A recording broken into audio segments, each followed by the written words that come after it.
L'chaim. What, for Thanksgiving? Today was the birthday in the yard of the Mittel Rebbe. The Mittel Rebbe was the son of the Alter Rebbe Reb Shneor Zalman, who was the second leader of the Chabad movement, and they called him the Mittel Rebbe. Mittel in Yiddish means the middle one, because there were Hasidim who knew his father, Reb Shneor Zalman, who knew him, and they even knew his successor was the third Rebbe, the Tzemach Tzedek. So they called them the Rebbe in the middle, the Mittel Rebbe. And he was one who took the teachings of his father and he expanded it in a very, very special way.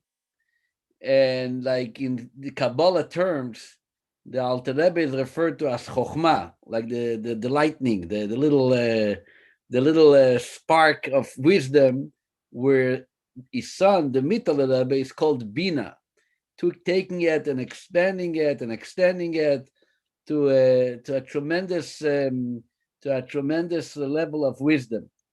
So he was born, and he actually passed away on the very same day, the 9th of Kislev.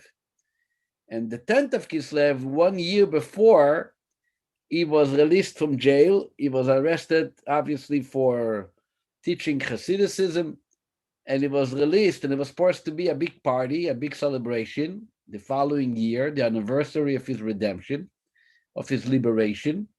But since a day before he had passed away, so obviously they never had a chance to celebrate it. But still, for us Hasidim, we have to say l'chaim, and for the great days and the inspiration that the day brings with us, we should always merit to only a good news from everybody. L'chaim.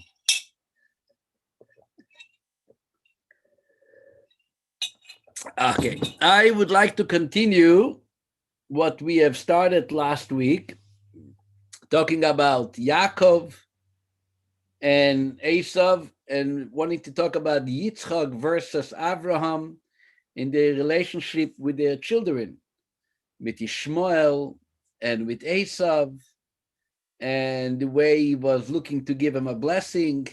And we discussed the whole idea of blessing, and we are in the middle of this discussion.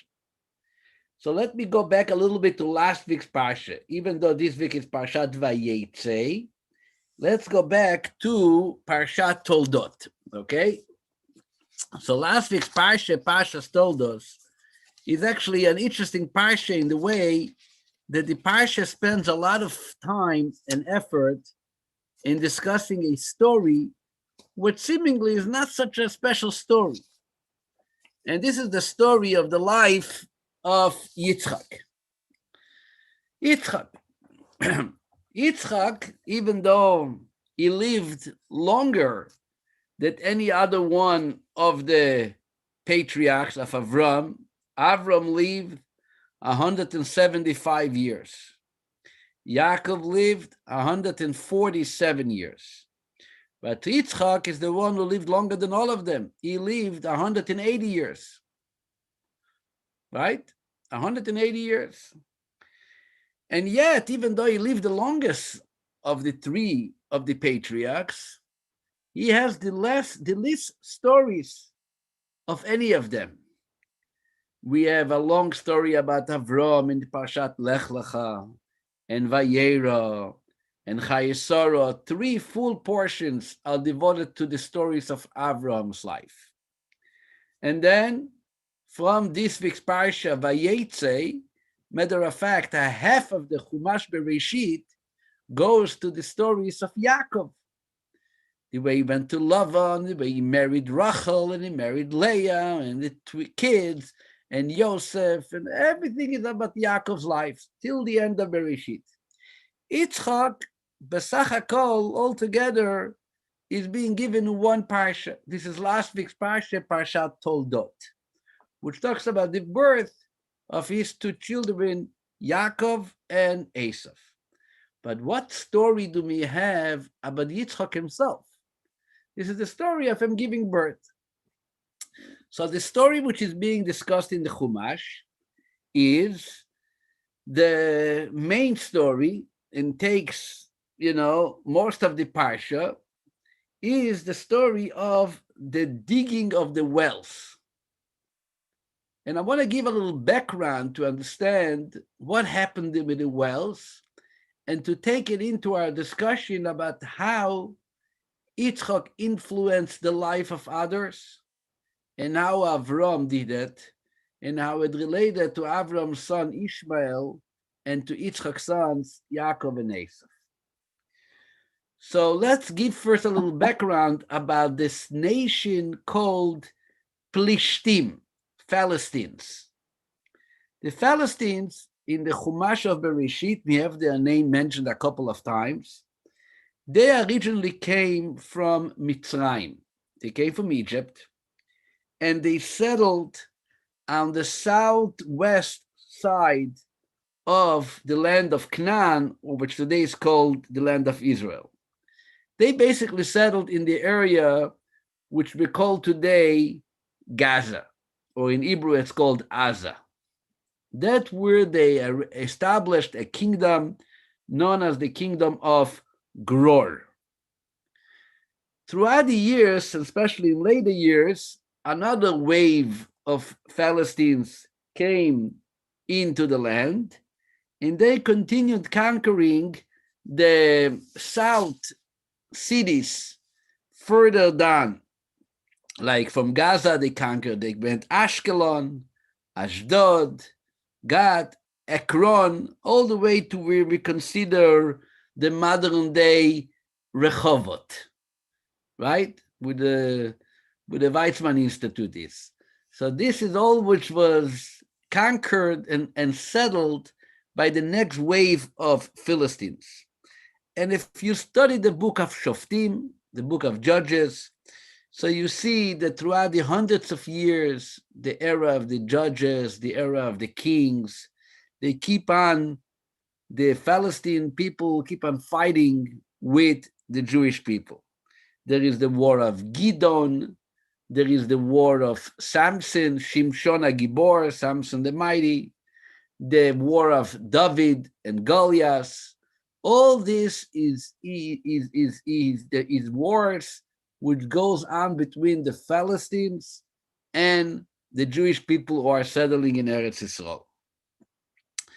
The way the history goes, just to wrap it up all together, is when after the downfall of Bar Kokhba's revolt, which happened about 140 years before Common Era, so a little like 2000 and 150 years ago, right, was the revolt of Bar Kokhba after the downfall.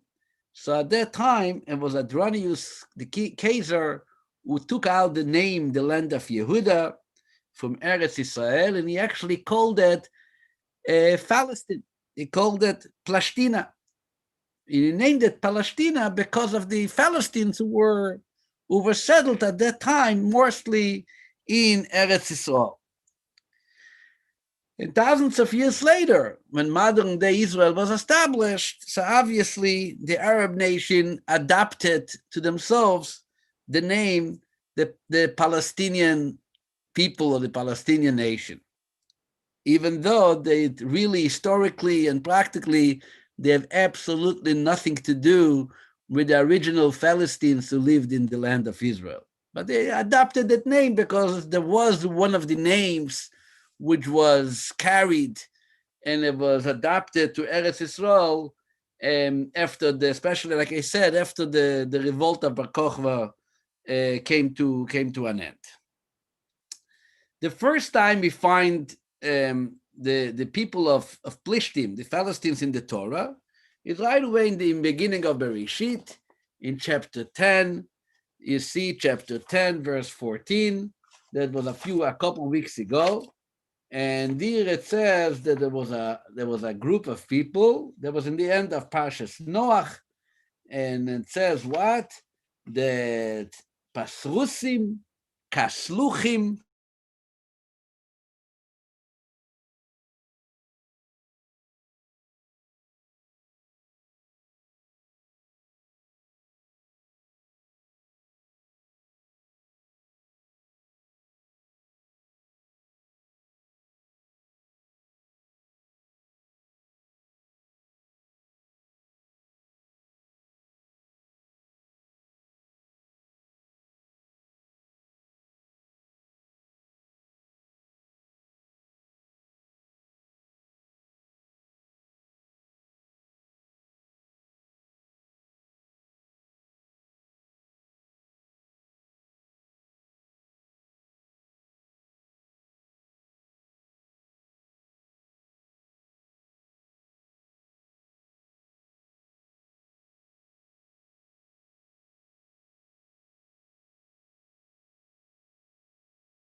Rabbi, what happened?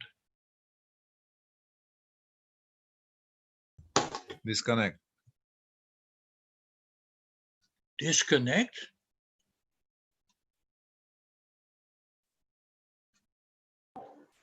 Arnold, he had said in the beginning, Rabbi had said in the beginning he was having connection problems. Right, He right. was trying to switch. To his cell phone. Yeah, he's going to switch to his cell phone and get back to us. As long as he knows he's cell.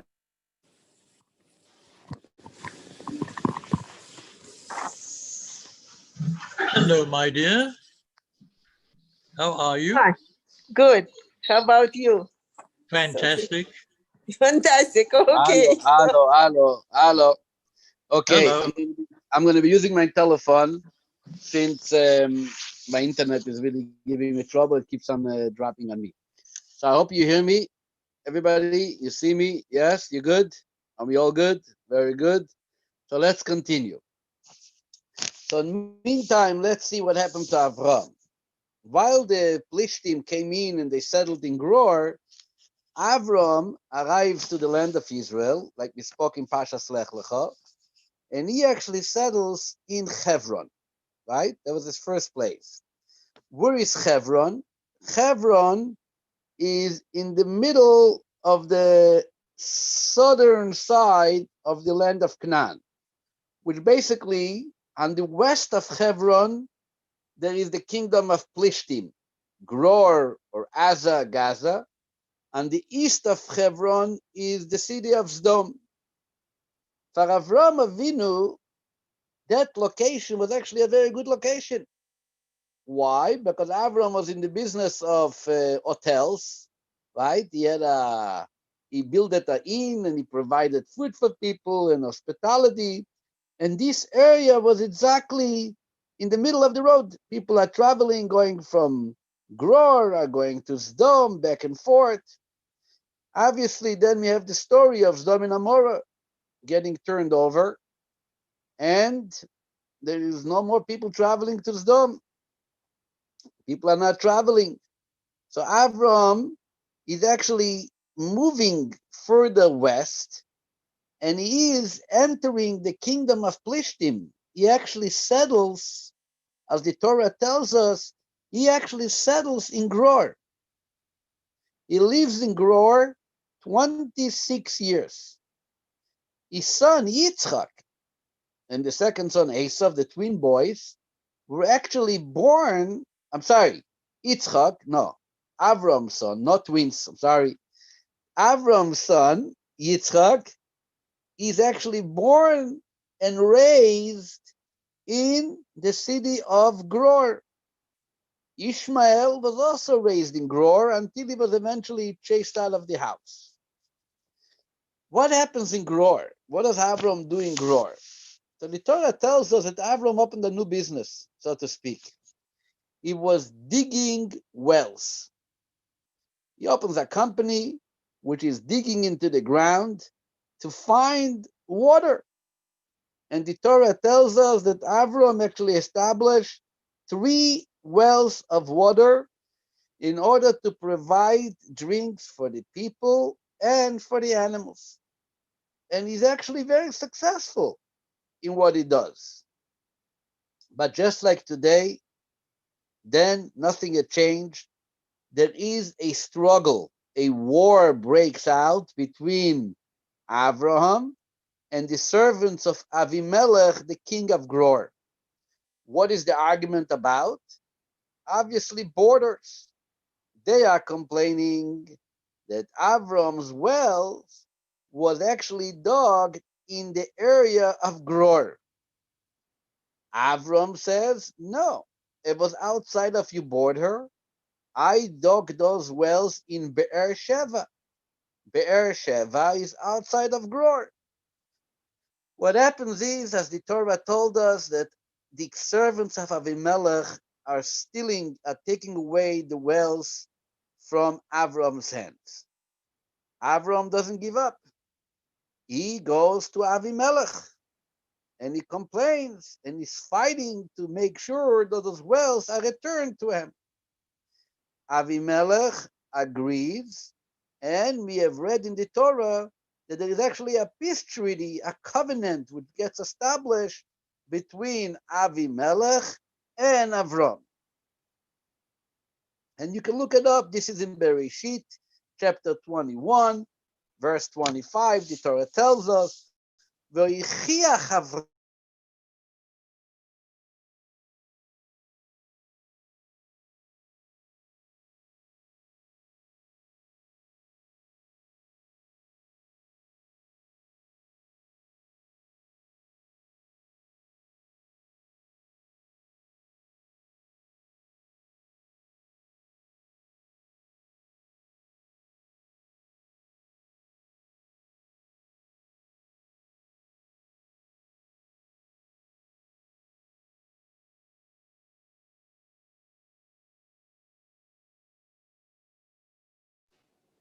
Arnold, go ahead and fix it.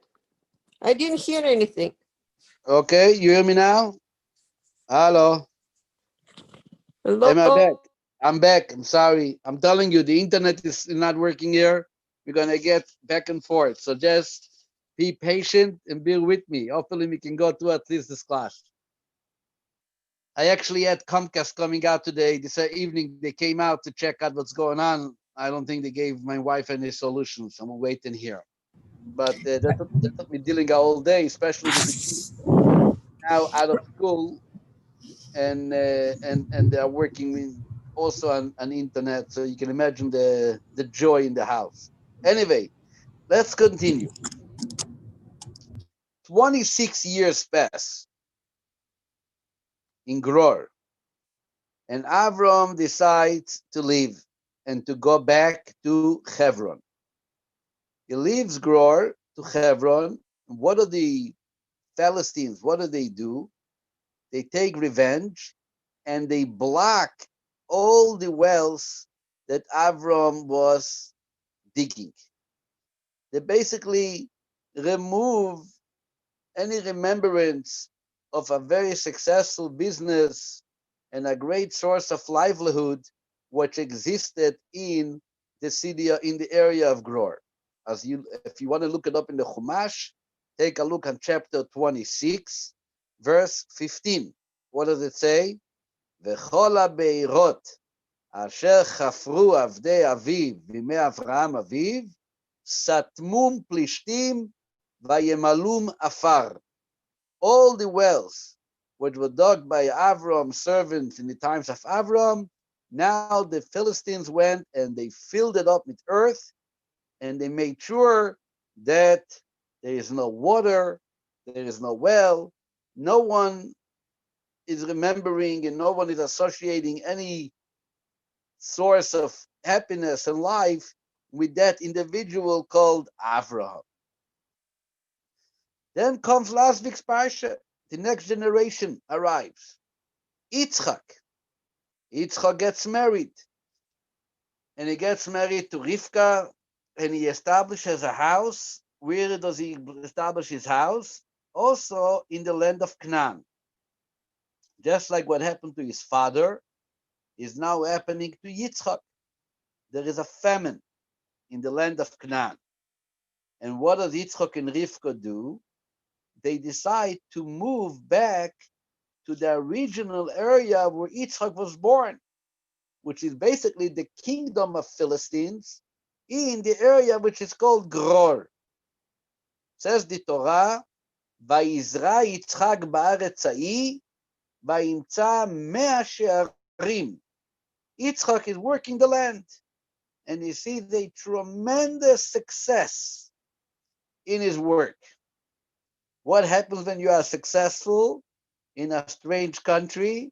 Again, the Philistines are very jealous that here there is an immigrant which came into our land and he's actually successful. And they ask him to leave. To leave. They don't want to see his success. And they apparently are not interested in fighting with them. They ask him to leave. Here comes something strange. Yitzchak does not try to fight with Avimelech. His father, Avram, when they were acting out their jealousy of his success, he went and he said, it's not right. I live here, I made it.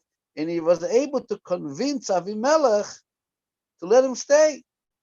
They made a covenant. It's only eventually that he had to leave. But Yitzchak doesn't fight. He says, okay, you don't want me.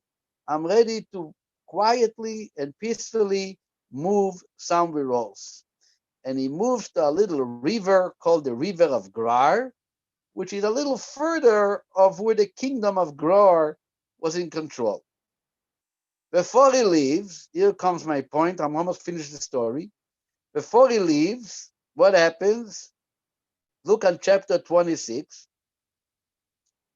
Avimelech el Yitzchak, go away.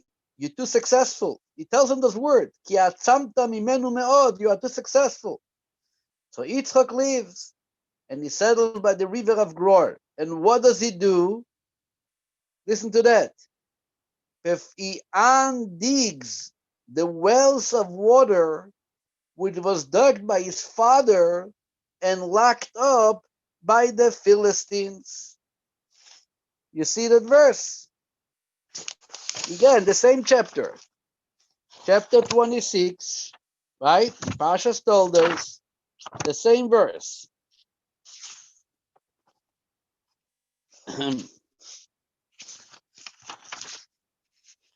And verse 18. Vayoshav Yitzchak Vayach poeres be'erei samayim asher chofru bimei Avram aviv vayisatmum plishtim acharei mois Avram.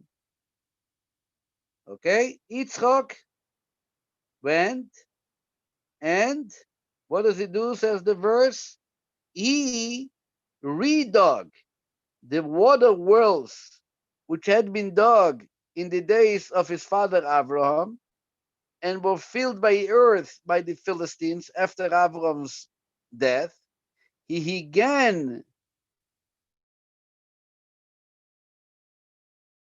redug that his father had given to them. So what does Avram do? He decides to be stubborn. Avram says, I'm not going to fight with you. I'm going to leave. But before I leave, I have to make one thing. What is the thing he does? He makes sure to unplug those wells which his father, Avram, had dug earlier, many years earlier, and he makes sure to rename them with exactly the same names that his father called them.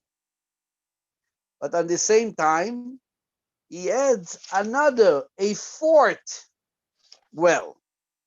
And again, the same story. Philistines are coming and say, the fourth well belongs to us.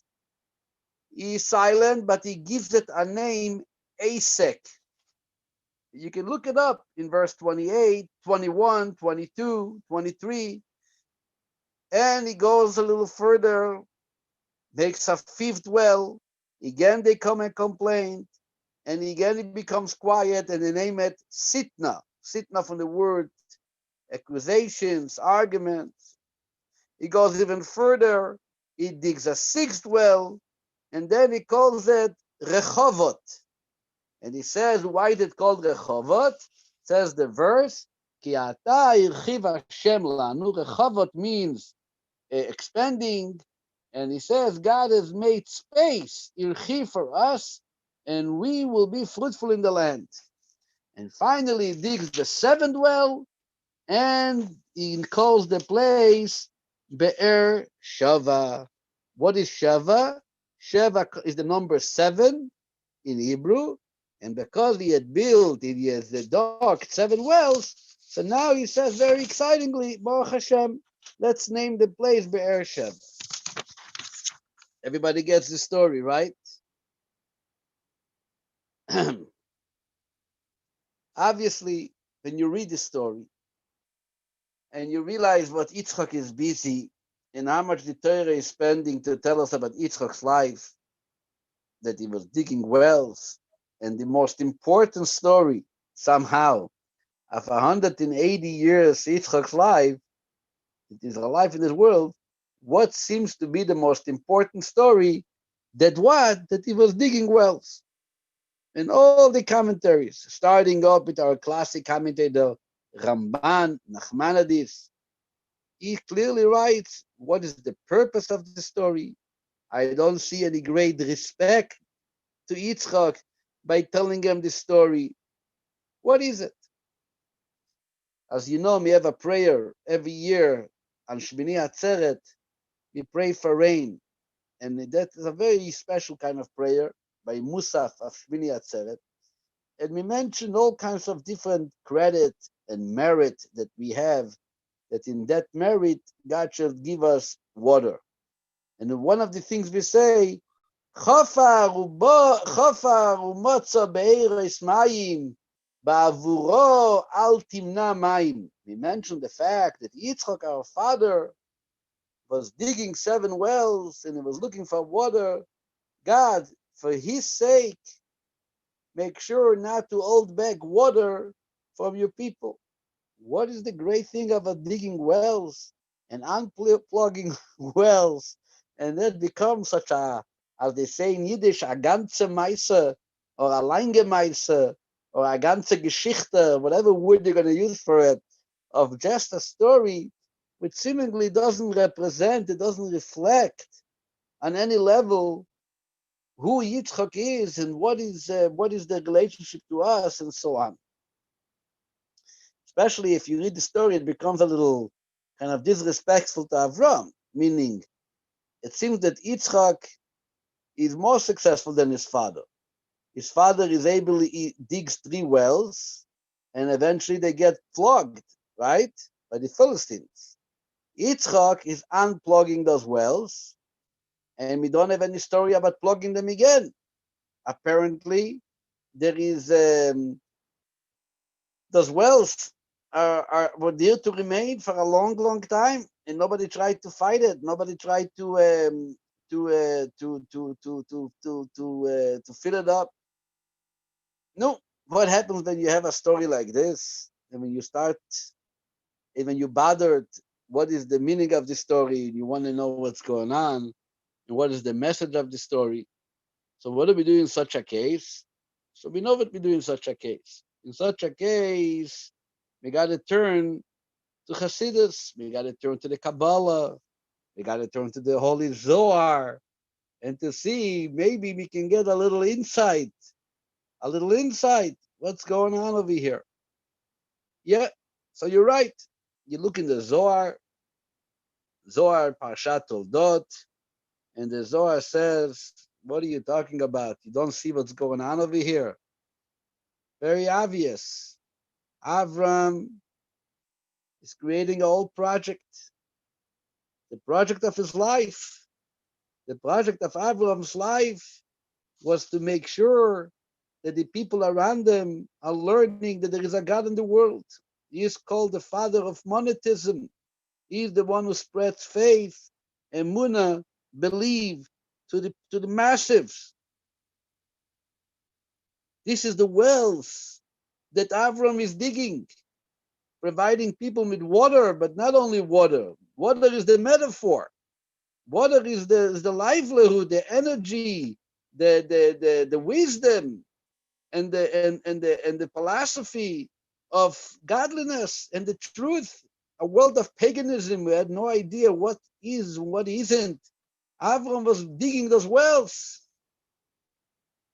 Avram had a whole population. He had a massive following.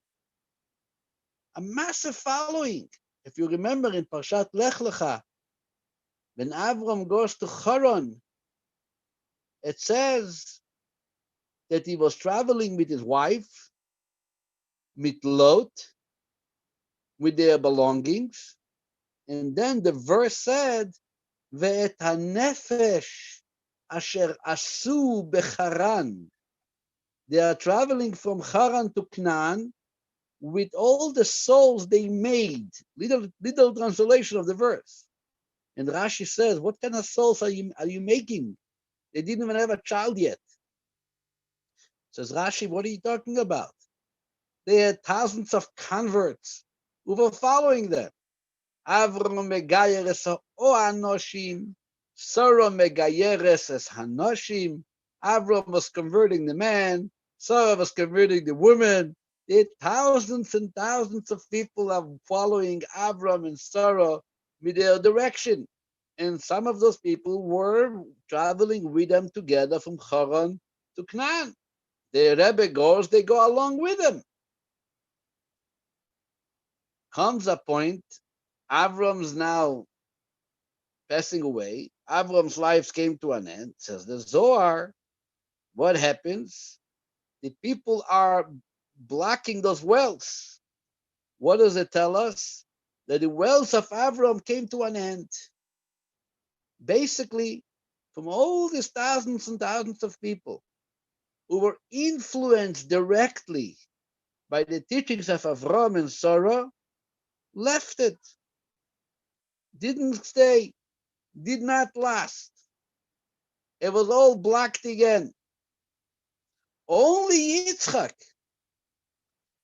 the next generation, who is uncovering and undigging those, unplugging those wells again, he somehow succeeds in making sure that those wells remain open even after his life.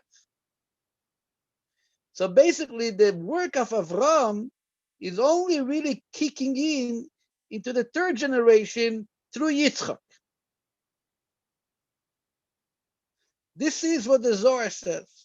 Obviously, first of all, to connect the wells with the life project of Avram goes and fits very well with what we find in many other medrashim, and it's actually indicated by the verse too in the Torah, but it says in Parshat Vayera, Vayikra sham Avraham b'shem Hashem kel olam. That Avram was planting an inn, he pitched an inn, and he was spreading and teaching and making people, convincing them to call out the name of God. Avraham's tent is considered the first historical Chabad house. They were the first. That's what he did. That's what it says in the Medrash. The Rashi brings it. And this is obviously what happens over here with the wells. He's opening a well. People are coming for water. And meantime, he's giving out flyers, telling them, come for Friday night dinner, come for Hebrew school, come for this, come for that, and getting people to come and join in learning about the ways of life and the meaning of life. But this was only a temporary success. Yitzchak somehow was more successful than Avram. He was able to keep those wells open for the rest of his life, for the rest of eternity. Actually, Ramban says that that's why the name of the well, the last well, is called Rechovot. Rechovot means there was no fight, there was no argument, everybody agreed to it, because he was able somehow to get people into the system and keep to the system. And the question is, how comes Avram didn't? Or let's ask the question better. What is the secret of success that Yitzchak saw that Avram couldn't? So there's one explanation which is being said, and the Rebbe speaks about it, and many other commentaries share the idea that Avram dug 3 wells, but that's it. Once they closed it, he left. Yitzchak never left. He kept on digging another well, another well, another well. He wasn't fighting, but he was more persistent with his work. And if you are able to be persistent and keep up with your energy, not to give up, is a tremendous key to success. We all know that many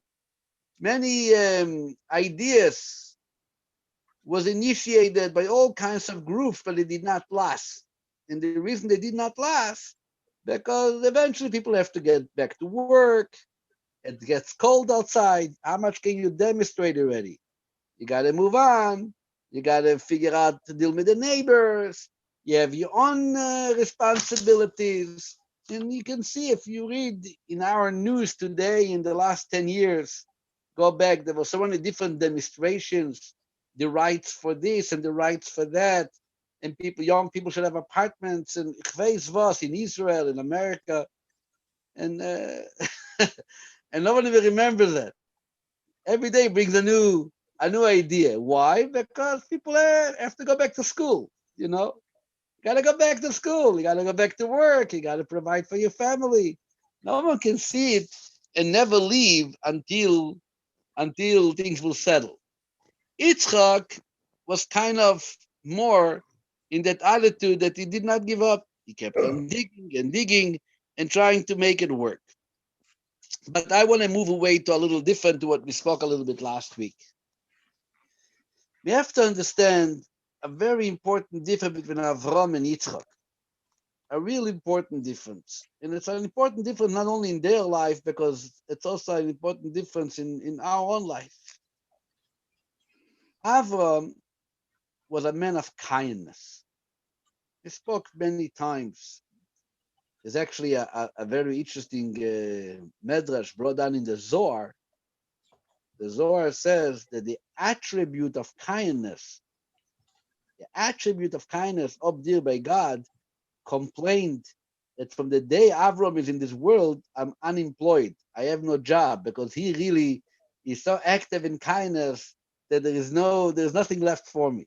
Meaning Avram obviously had a tremendous discovery. He learned and he found out there is a God which gave meaning to life, to his personal life, to his family life, to the universe life. Finally, there is something which cements everything together. It tells you there's a creator. And if you know there's a creator, you know there is a purpose for the creation. There is no jungle. Everything is organized. And Avram was very excited with such a discovery. And because he was a kind person, what do you do when you have such insight, such wisdom? You make sure that other people learn about it too. You make sure to share it. And this is exactly what Avram did. He went and he moved and traveled and went from place to place, and he created wells and he built an inn, everything to share that message. But how was the message delivered? How was the message presented? If you are a very kind person, you are there just to make the information available. He's not getting involved with people individually and working with them so-called from bottom up, and to try to get them to really understand and perhaps change their lives eternally. You don't do that. You're a nice guy, and you do want to make sure that you're nice with everybody.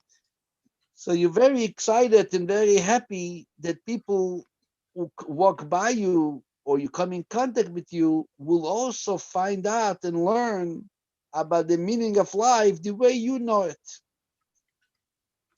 But you don't convince them or work with them in a way that they would realize that this is life and there is absolute no other life other than that. No, it's like almost Avram being an example, like being a projector who projects light, a tremendous light, which attracts a lot of people to that light. But once the light gets dimmed, if they weren't eternally changed, They move on with their life. They have their previous lives. There is a lot of temptations out there, which is not necessarily enough to be introduced and to find out that there is also a concept known as God and monotheism, etc. It's very nice and it's very attractive, but it does not have an everlasting change. Because you don't really get yourself down in, as they say, to the nitty gritty of the people that you are involved with and explaining them and having them learn about it deeper and more until they will impact their life to a point that they would say, that's it, I got to commit to it. There's no other life. This is the absolute. This is Avraham. Yitzchak, in the other end, was not really known as a man of kindness. Matter of fact, he is called a man of gvura, of severity. He was an isolated person. He wasn't the guy who opened up an inn and served food and, Mr. Nice Guy. He might have even looked, maybe, if I'm trying to make myself in my imagination a picture of the face of Avram and Yitzchak, I have certain people that I remember from my life that I would say that person probably looked Avram similar to Avram, a little pachoje to Avram, and the other person is more pachoje Yitzchak. The guy in shul in the corner, the angry man that you can't walk by him and he screams on you when you talk in the middle of davening. Not in our shul, God forbid. In the shul that I grew up in Jerusalem. In our shul, everybody is nice. But Yitzchak was not that smiley, happily, charming image. But Yitzchak was digging wells, which means he was digging wells. How do you dig a well? You go down to the bottom and you dig from bottom up. From bottom up. This is not like a pit that you have a pit and you bring in water. You bring in water from upward downward. This is where you're going to look for the water under the surface and to say, let me uncover the inside water, which is in there, under there, and let's try to bring it out.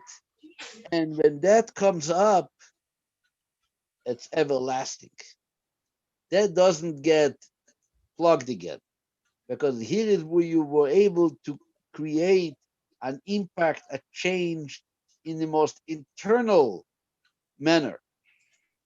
This is what Yitzchak represents. And you can see very clearly that it says regarding their two children, so Avram had a son, Ishmael. And Ishmael left Avram. And what happened to him? Garnished. Nothing happened to him. He disappeared. We don't have any good out of Ishmael. Esav, which was also a son of Yitzchak, right? Yet, Esav had some good to him. Some good to him till today.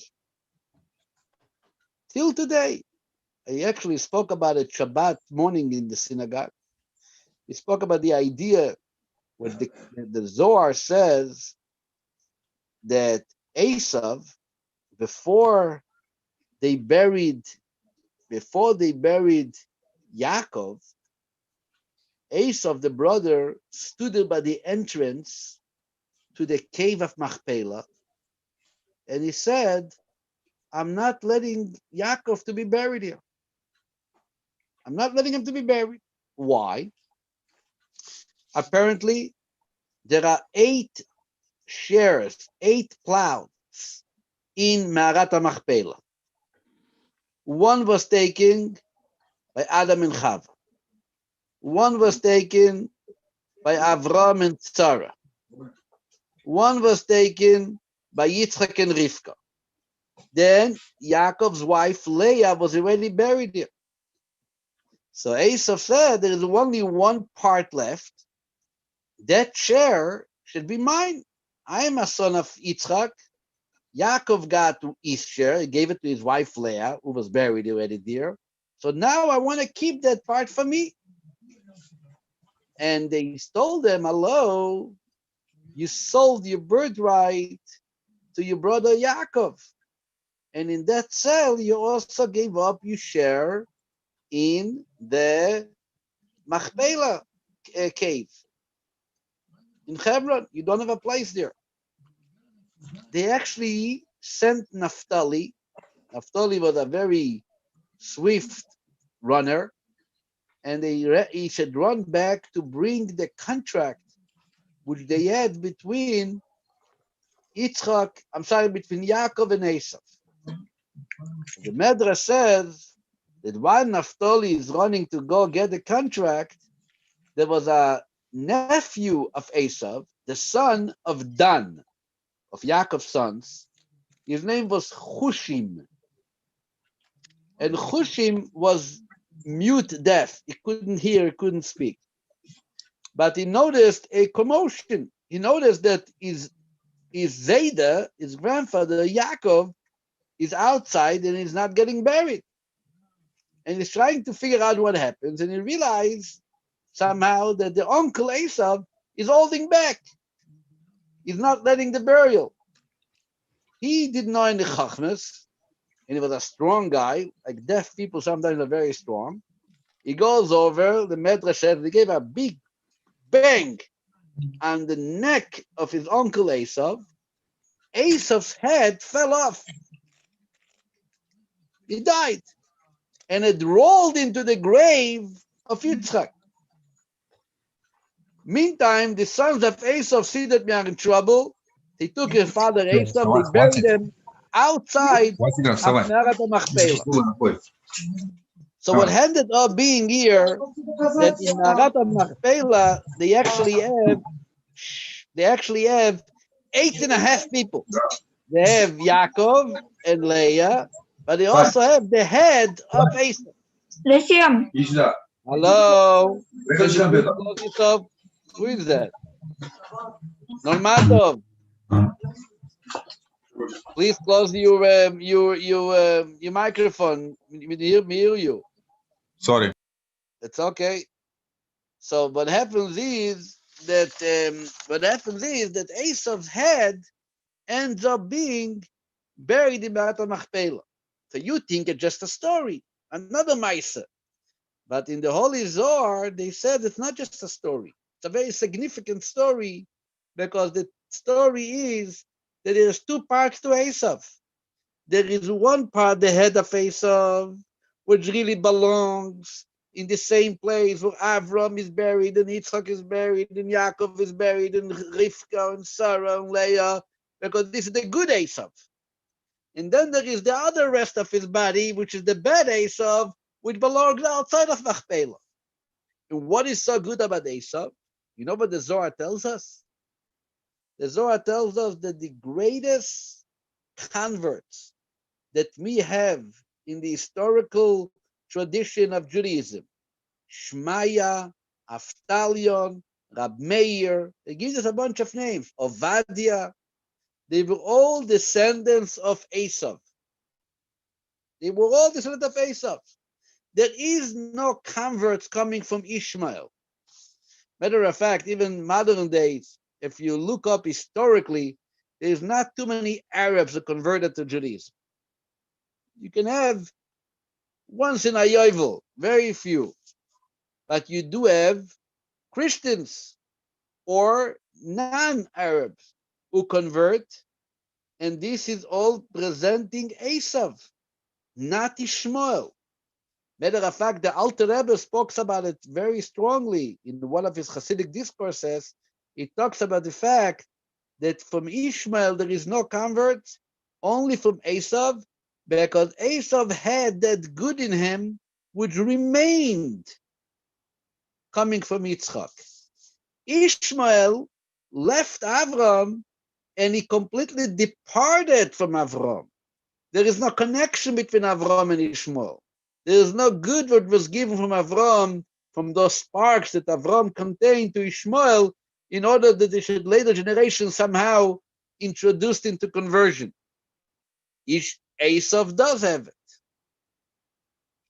What is the difference? The difference is what we spoke before. Because Avram, his own way of influence was, as they call it, from upward downward. He was presenting the light and the ideas that he had perceived, but not getting involved with the people in a way that they should really transform them. They should really understand that this is it. There's absolute no other thing. Therefore, he ended up ending with Yishmael, and Yishmael is completely removed. Yitzchak is digging wells, and he takes the wells which even his father was digging, and he unplugs it. And when he unplugs it, it stays unplugged forever. No one fills it up. Not only that, he goes and he continues digging for wells. He's continuing to create this type of opportunities for people to find out about God, which is the legacy obviously introduced by his father, but he is the one who gives it that internal everlasting impact. Because there was no chachmas by Yitzchak. He wasn't Mr. Nice Guy, but there was no chachmas in a way that what he taught was really direct and, as I said before, more in an internal kind of impact, not just superficially sharing the beauty and the greatness of like people tell me a lot of times, we do holidays, we do Hanukkah, it's all good to eat latkes, and it's all good to eat matzah. We need you also to get up in the morning and to daven and to put on tefillin every single day. It's not Hanukkah, and it's not Pesach, and it's a simple Wednesday morning in Seattle, Washington, and you look outside and it does not get light yet, and you're up already since 6 o'clock, and sunrise is only going to be at 7:30, and maybe even later in the next couple weeks, and you're standing there with your tefillin, day in, day out. Come Shabbat, doesn't matter if it's Thanksgiving weekend, if it's Super Bowl weekend, if it's Tirvezvas weekend, every single Friday before the sun sets, the same persistent and consistent way of life. I'm going to light candles again and again and again. You know, I told you once that in when it was 2000, New York Times came out with a special edition. And this is how the paper is going to look in 3000. What's going to be the headline? What's going to be the news topics? Obviously, you have to be very creative to come up with news which is going to be on the front page 1,000 years from now. And they were really going crazy. And it was very funny. But there was one thing that they kept on that New York Times front page. You know, every Friday on the New York Times, this was initiated by the Rebbe, that the New York Times says every Friday, the candle lighting time for Shabbat in New York. And there was the only little box that 1,000 years later, they still kept it as a part of the same original page, because this is obviously not something which is ever going to be changed. Verstehst? This is Yitzchak. This is Yitzchak. Persistent. Day in, day out. And not to give up. And not only when it's fun. And not only when it's easy. Right? What was the nicest thing that we saw about our grandparents? That every day was the same. And they had the same breakfast every single day. He got up in the morning, he went to shul, came back from shul, had a coffee with the hard bread dipped into the coffee every single day. That's it. That's how they kept going. Today I need this, today I need that. We kept on looking for new excitement. That's the issue. That's why those wells get plugged eventually. And it's Yitzchak's persistent life which undogs the wells and they keep on standing, remaining undogged for eternity. My dear friends, I know that tomorrow is Thanksgiving here in America, and you're all going to enjoy yourself and looking, I'm sure, for reasons what to thank for. I think that it's very, very important to realize, which is actually in this week's Parsha. I mean, this I'm going to conclude. This Parsha, Vayetzei, speaks about the children born to Leah and to Rachel. And Leah gave birth to 4 children until she took a break. Later, she started again. But she was given a break after 4 children. And the Torah tells us the first child was Reuven, and the second child was Shimon, and the third child was Levi, and the fourth child was Yehuda. When it comes to Yehuda, this week's Parsha says, why did she name him Yehuda? Because when she had 4 children, she said, Apam Odet Hashem. This time I really want to thank God, because she felt that she got more than she deserved. And from that, she was the first one who said thank you. And she named her child. I mean, many people maybe said thank you before, but they did not establish it in a way that it should become a name. It's a whole different reality when you say the thank you, and the thank you becomes a part of your family legacy. There's now a child, and when you ask him, what's your name? He says, Yehuda. And when you ask him, Yehuda, what does Yehuda mean? And he says, what do you mean? Yehuda means Todah. Todah means what? Spasiba. Thank you. That's what Yehuda means. But you know what the Torah tells us? When she gave birth to Yehuda, she stopped giving birth anymore. And all the commentaries are wondering what happened. You say thank you, and then is when you stop. After the thank you should be getting more. Later, she continued having more children, but what happened that the Torah says, but that she stopped from giving birth? And there's a very special insight given by Ibn Ezra.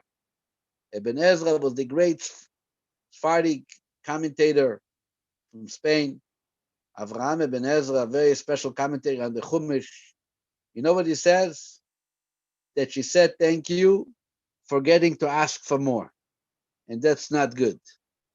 Anytime you say thank you and you stop, you're telling God that, okay, I'm not going to bother you. I know it's too much for you.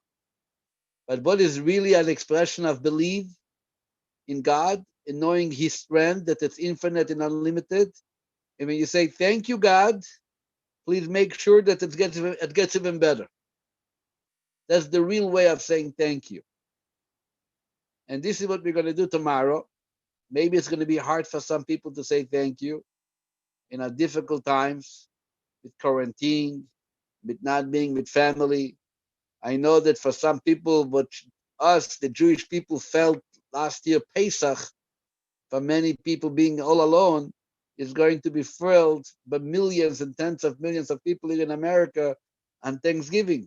I mean, it's very heartbreaking that this is how it is still.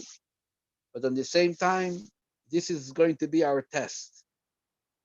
Our test is going to be that we should be able to sit down tomorrow, and you can speak on the telephone, and you can make a Zoom meeting, and you can contact a friend and find out, give yourself, and I'm sure you can find things that you could say and you will say thank you for. And I'm sure you're going to have what to thank for. But when you say thank you, please, don't be nice. Don't be nice. Don't be like Leah. Thank you, and that's it. Because then we might remain stuck in for a while. Say, Ribono Shel Olam, thank you. But you know what? Enough. We want it better. We want it different. time to bring it to an end. It's enough. Enough is enough. Thank you, but no thank you. Not but no thank you. Thank you, but let us continue and to go forward. And then we're going to start getting ready for Hanukkah, which is another great holiday, the Jewish holiday of saying thank you. Hopefully we should be able to thank for all the wonders and miracles that Hashem showed us and He will show us, all of us together.